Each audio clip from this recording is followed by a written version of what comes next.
Oke teman-teman, balik lagi dengan saya Fikri Ridho. Seperti biasa saya akan mereaction soal sepak bola Indonesia dan juga tanggapan komentar dari netizen soal sepak bola tanah air. Seperti apa tanggapan mereka? Mari kita simak sama-sama.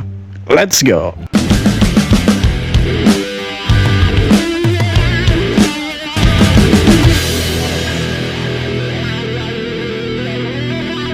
Kalau kata gua sih era kegelapan timnas sudah dimulai. Masalahnya jelas, struktur kacau, tidak ada rencana jangka panjang, pemain lari sendiri tanpa pola, transisi lambat, pressing bolong, semua terlihat tanpa identitas. Lawan Myanmar bakal berat, level mereka stabil. Timnas awali SEA Games dengan mental goyah, risiko kebobolan cepat tinggi banget. Kalau lo mau nonton pertandingan bola lainnya, cek profil gua. Akar masalah ada di PSSI, keputusan teknis lemah, evaluasi asal, pemilihan pemain ngaco, tidak ada standar permainan jelas. Pertanyaan simple, kapan ada keberanian buat ubah sistem dari atas sampai bawah? Susah sih. Kalau dari atasnya sudah tidak benar, maka sampai ke bawahnya akan tidak benar juga, begitu kan.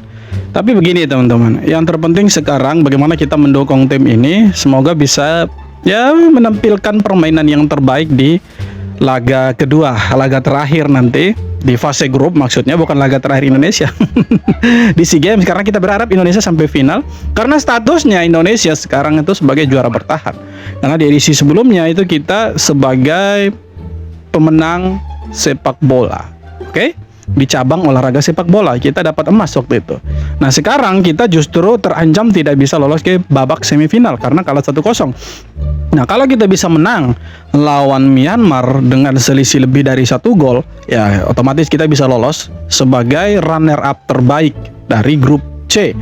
Ya, tapi itu berat teman-teman, karena apa? Karena pastinya Myanmar juga akan mati-matian mengejar 3 poin, dan yang pastinya kita berharap Vietnam sama Malaysia akan benar-benar fight di sana dan akan mencari satu pemenang nantilah. Semoga salah satu dari antara mereka itu menang dan Indonesia bisa lolos begitu. Tapi kalau mereka main mata, katakanlah seperti itu, tos-tosan dan mereka imbang dan kita menangnya cuma 1-0, ya kita dipastikan gagal lolos ke babak berikutnya. Ya semoga yang diperbaiki itu permainannya, karena kalau kita lihat permainan lawan Filipina tadi malam itu sangat-sangat buruk sekali, dimana seolah-olah Filipina itu mengajarkan cara kontrol yang baik, cara passing yang baik, ya kan? Dan kita seolah-olah dijajah sama mereka. Ya di babak kedua mungkin ada pergantian formasi, ada pergantian pemain juga. Dan itu terlihat jelas di mana kita sangat menguasai pertandingan, sangat menguasai permainan, tapi kita tidak bisa menciptakan peluang yang berbahaya di depan gawang. Karena apa? Karena Filipina juga bermain sangat disiplin, pertahanan mereka kuat, bro. Jadi ya semoga ini menjadi bahan evaluasi dan pertandingan lawan Myanmar kita dapat 3 poin. Karena 3 poin berharga sekarang untuk Indonesia untuk lolos ke semifinal, bro. Pantesan targetnya cuma perak, boro-boro perak, apalagi emas, besi karatan ini mah dapatnya. Lolos grup aja Pelan-pelan udah abangku. syukur. Main masih begitu aja, passing salah mulu, first touch-nya juga salah mulu, strateginya nggak jelas, visinya nggak jelas, bola ke depan susah banget. Pertama kali nih kita dalam sejarah kalah di SEA Games atas Filipina, malu-maluin. Jelas malu. Boro-boro lolos ke final terus juara, lolos ke babak berikutnya aja belum tentu nih, susah banget. Nggak ngerti lagi gua, emosi jiwa membara nih. Menurut kalian gimana guys? Kasih rating 0 sampai 10 untuk pertandingan tadi. Kalau gue sih 5 aja udah bagus. Jangan lupa follow gue dulu. 4,5 nih. Pokoknya semua pemain tadi malam 11 orang satu tim itu mungkin yang main bagus cuma Ivar Jenner. Ya mungkin cuma Ivar Jenner, selebihnya ya gerasa gerusu, tidak jelas umpannya kemana, salah terus passingnya, kontrolnya lebih lagi kontrol itu. Selamat datang kembali ke era kegelapan timnas Indonesia. Kita kalah di 1-0 lawan Filipina. Udah mana stadionnya sepi banget tuh gue lihat-lihat. Biasanya dimanapun ada timnas pasti bakalan rame. Sebenarnya timnas kita udah main agresif di awal, banyak peluang, tapi pola mainnya tuh itu lagi. Lawan Filipina yang lebih sederhana malah dapat gol dari throw in sebelum turun minum. Buat kalian yang menonton pertandingan seru lainnya, langsung aja cek profil gua. Ini kayaknya TC ke luar negeri cuma jadi ajang jalan-jalannya Coach Indra Safri aja gak sih? Bisa jadi dibilang seperti itu karena persiapannya ini bukan main-main loh. Persiapannya itu cukup lama, ya kan? Ditambah lagi kita pakai pemain diaspora, ada Mauro, ada Rafael Struijk, ada Dion Marks, ada Ivar Jenner, iya kan? Semua pemain diaspora itu diturunkan tadi malam itu. Iya kan? Ditambah lagi kita FIFA Matchday-nya itu dikasih ke mereka untuk uji coba kemarin lawan Mali, tapi hasilnya kalah. Itu kan dipertanyakan juga, maksudnya strateginya bagaimana ini? Plannya seperti apa? Ketika plan A itu gagal, masa sih tidak punya plan B, plan C? Mungkin dia punya plan B dan gagal juga. Harusnya punya rencana lain lah untuk setidaknya menyamakan kedudukan dulu lah. Tapi ini kita lihat ya strateginya begitu-begitu saja. Passing, back pass dari back langsung ke gawang. Dari gawang langsung ke gawang. Jadi tidak jalan lah permainannya gitu kan. Artinya membosankan sekali timnas U22 ini. Dan ya memang tipikal permainannya Coach Indra memang seperti itu, membosankan, sangat-sangat membosankan. Dulu kalau timnas Indonesia main kayaknya gue semangat banget buat nonton. Sekarang rasanya ya udah cuma nunggu hasil akhir aja, menang syukur, kalah ya udah. Gue kangen banget sih sebenarnya sama era king-kingan itu. Sekarang vibe-nya itu kurang banget. Banyak yang nonton Jelas. tanpa ekspektasi, nggak greget kayak tahun lalu. Padahal kualitas pemain tetap kuat kayak Ivar Jenner, Mauro Gilstra. Lawan Filipina yang lagi termotivasi pun harusnya nggak bikin ragu. Indonesia tetap unggul di materi pemain dan pengalaman. Buat kalian yang mau nonton aksi timnas kita nanti malam, langsung aja cek profil gua. Kira-kira nanti malam apakah timnas kita bisa balikin rasa Jangankan kembalikan rasa percaya, ya kan? Jangankan kembalikan rasa percaya. Mau bermain bagus pun tidak bisa. Bukan bermain bagus lagi, ini bermain lumayan lah. Itu tidak bisa bro. Bermainnya buruk sekali itu, sangat-sangat buruk. Teka-teki janji manis mengangkat prestasi timnas Indonesia. Aduh, timnas U22 hampir dipastikan ya gagal ke semifinal SEA Games. Timnas seniornya tidak punya pelatih, gagal ke Piala Dunia. Mau jadi apa sepak bola Indonesia nih? Pokoknya semenjak Sintayong dipecat, sepak bola kita jadi semrawut, sepak bola kita seperti tidak punya tujuan, seperti tidak punya arah hidup lagi, tujuannya mau kemana itu seperti tidak ada. Intinya ya lu masuk lapangan main, mau kalah mau menang ya tidak peduli. Kalau kita lihat sekarang seperti tidak punya gairah lagi semenjak Sintayong dipecat. Kalau orang bilang Indonesia kembali ke era kegelapan, bisa jadi yes, betul. Indonesia kembali ke era kegelapan karena kita dapat hasil di beberapa bulan terakhir ini, hasilnya tuh buruk semua. Jadi tidak salah juga kalau kita kecewa, kita kritik. Tapi ya kita berharap, terus berharap again and again. Kita berharap semoga timnas kita jauh lebih bagus lagi. Cuma bosan lah kita berharap tapi ya dikasih harapan palsu nantinya. TC 1 bulan manggil pemain diaspora, tanding lawan Mali masih belum cukup untuk mengalahkan Filipina. Sekarang langsung ke poinnya, apakah masih bisa lolos? Ya bisa, cuman kalau Malaysia sama Vietnam imbang, udah kita nggak lolos. Boro-boro perak, lolos grup aja kagak. Ya sebenarnya nggak mau ngejudge terlalu dini gitu, mereka masih pada muda, masih panjang jalannya, cuman ya nggak kalah sama Filipina juga ya. TC 1 Memang kalah sama Filipina itu sangat-sangat memalukan gitu kan, karena persiapannya ini cukup panjang, cukup lama, tapi hasilnya kalah begitu kan. Itu kan sangat-sangat memalukan. Itu kan dipertanyakan, persiapannya lama tapi hasilnya kok buruk sekali. Itu yang menjadi pertanyaannya supporter. Wajar dong, karena kan kita mau timnas kita persiapannya sudah bagus, harusnya hasilnya juga bagus, tapi ini di luar ekspektasinya kita. Kalau udah begini siapa yang mau disalahin nih? Katanya SEA Games untuk mengganti gagalnya Indonesia lolos ke Piala Dunia. Lah ini baru pertandingan awal aja udah kalah. Permainannya nggak enak dilihat. Pola permainannya seperti apa ya nggak jelas. Counter attack ya enggak, kuasain permainan ya enggak. Ini baru SEA Games udah ngap-ngapan. Kalau begini kan jadi kasihan Toel. Mau nyalahin Sintayong nggak ada urusannya, mau nyalahin Indra Safri ya nggak enak juga. Nyalahin siapa nih? Mau nyalahin Ketum karena udah mengganti sistem semua yang udah berjalan. Ketum nggak pernah salah. Ya ayolah, panggilan untuk Bung Toel, Coach Justin, ayo kita bergabung untuk sama-sama mengkritik. Pemainnya nggak salah, yang salah adalah, nah itu siapa tuh?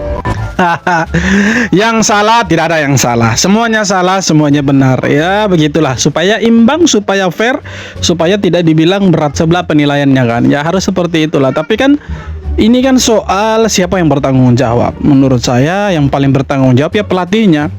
Pelatihnya lah yang paling bertanggung jawab. Karena tidak mungkin orang lain yang harus bertanggung jawab dari kekalahan ini. Harusnya itu pelatih yang harus bertanggung jawab. Seharusnya seperti itu. Pelatih Timnas Indonesia U22, Indra Syafri, mengingatkan anak asuhnya untuk tak memandang remeh Filipina pada laga kedua grup C SEA Games 2025. Menurut saya Filipina bukan tim yang tidak bagus. Oleh sebab itu tidak ada satupun pemain yang menganggap laga besok mudah. Oleh sebab Iya, laga lawan Filipina tidak mudah, tapi setidaknya kalian jangan bermain seperti tadi malam lah. Mainnya bikin kita jengkel, passingnya salah, kontrolnya salah, umpan lambung jalan terus. Iya kan? Pegang bola sedikit, umpan lambung. Pegang bola sedikit, umpan lambung. Tidak adalah permainan yang menurut kita setidaknya membuat kita senang lah. Setidaknya membuat kita apa namanya ya? Membuat kita senang lah nontonnya, terhibur. Tapi ini tidak sama sekali. Justru kita emosi nonton timnas tadi malam. Banting-banting HP gitu. Maki-maki malah. Stop menghujat timnas Indonesia U23 di SEA Games. Berhenti menghujat timnas. Kalian tahu nggak, timnas sudah berjuang dengan maksimal. Kita saatnya bersatu untuk mendukung timnas di SEA Games. Mungkin itu harapan PSSI ya, dengar suara-suara kayak gitu yang diinginkan kepada timnas di SEA Games. Masalahnya FIFA Matchday timnas senior ditiadakan karena tidak ada pelatih dan lebih memprioritaskan persiapan timnas U23 untuk SEA Games.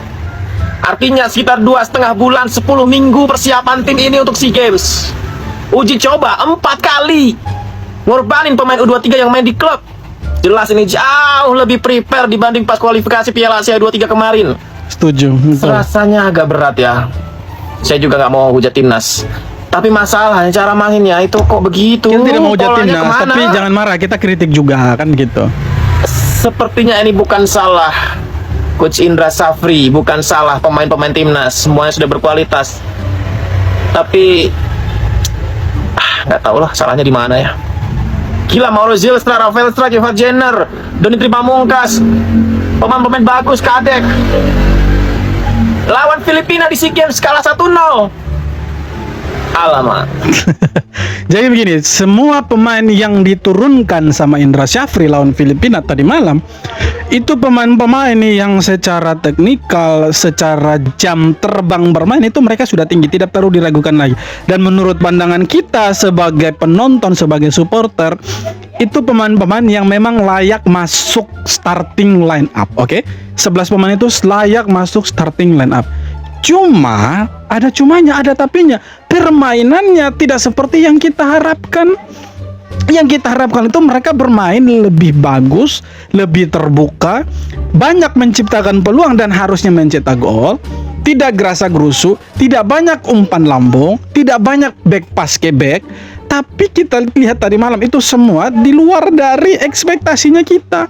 Justru permainannya itu lebih banyak long ball, permainannya itu lebih banyak back pass ke belakang. Bolanya ke back, dari backnya itu langsung ke striker. Dan yang kasihan siapa? Yang kasihannya Ivar Jenner. Pemain Eropa Pak dikorbankan untuk SEA Games, akhirnya kalah. Aduh, hanya Tuhan yang tahu emosinya kita. Percaya tak percaya, ada seorang pemain yang karirnya melonjak setelah membela timnas Indonesia. Hal ini terjadi pada Jay Itzes, kapten timnas sekaligus bek Sassuolo. Sebelumnya, karir Jay Itzes hampir berhenti total di akhir 2023. Kala itu, ia mengidap penyakit serius yang mengancam karir dan juga hidupnya. Akan tetapi, setelah melewati perawatan dan observasi medis, Jay Itzes berangsur pulih dan memutuskan membela timnas Indonesia. Ia resmi dinaturalisasi pada tanggal 28 Desember tahun 2023. Sejak saat itu, karir Jay Itzes semakin menanjak. Penampilannya bersama timnas di kualifikasi Piala Dunia dan peranan pentingnya bersama Venezia berhasil memikat perhatian dunia. Ia kemudian direkrut Sassuolo dan kini dikabarkan sedang diincar AC Milan. Dari pemain yang karirnya hampir sirna, berubah menjadi salah satu bek paling potensial di Liga Italia. Tapi sebenarnya begini, kalau misalkan Jay Itzes berhasil bermain di AC Milan dan dia mau main ke sana, ya dia menjadi satu-satunya orang Indonesia yang pernah berseragam AC Milan, dan tentunya kita sebagai penonton itu bangga. Dan juga sebenarnya kita sangat-sangat bersyukur, sangat-sangat ya alhamdulillah, puji Tuhan lah. Kita punya bek sekelas Jay Itzes yang mau membela timnas Indonesia. Dan kita punya back sekelas Jay Itzes itu kita sudah sangat-sangat bersyukur sekali. Karena kalau sampai Jay Itzes tidak mau membela Indonesia waktu itu, mungkin ya pertahanan kita ya tidak tahulah seperti apa begitu kan. Tapi semenjak dia gabung dengan Indonesia, kita punya lini belakang itu boleh dibilang lebih kokoh, lebih kuat. Dia disandingkan dengan Rizky Ridho, dengan Justin Hapner atau Calvin Verdong dan Kevin Dix, itu kita punya back itu lebih bagus. lini belakang lebih bagus lah. Itu yang perlu diapresiasi lah. Ya memang kita semenjak kedatangan JHS, permainan kita jauh lebih bagus, dan ya JHS juga berkarir di Eropa sangat-sangat bisa dibilang diacungi jempolnya 4. Kalau bisa dengan jempol kaki 4 itu. Karena semenjak dia bela timnas Indonesia, karirnya betul melonjak naik, dan ya sekarang dirumorkan akan ke AC Milan. Ya semoga lah bisa karirnya lebih bagus lagi, dan ketika kembali ke timnas itu kan keuntungan juga, nama Indonesia terangkat juga kan kalau ada pemain kita yang bermain di AC Milan, salah satu klub terbesar di dunia. Dan harapannya kita untuk dua-dua apa? Semoga lawan Myanmar bisa menang dan permainannya tidak membosankan dan tidak buat kita marah-marah lagi. Oke teman-teman, jadi itu dia beberapa video tanggapan komentar dari netizen soal sepak bola Indonesia. Semua marah-marah, semua maki-maki. Karena kalah 1-0 dari Filipina gitu kan. Tapi ya terlepas dari itu semua, sisakanlah ruang di hati kita untuk mendukung timnas Indonesia. Terima kasih sudah nonton, dan kita jumpa lagi di video-video berikutnya. Thank you.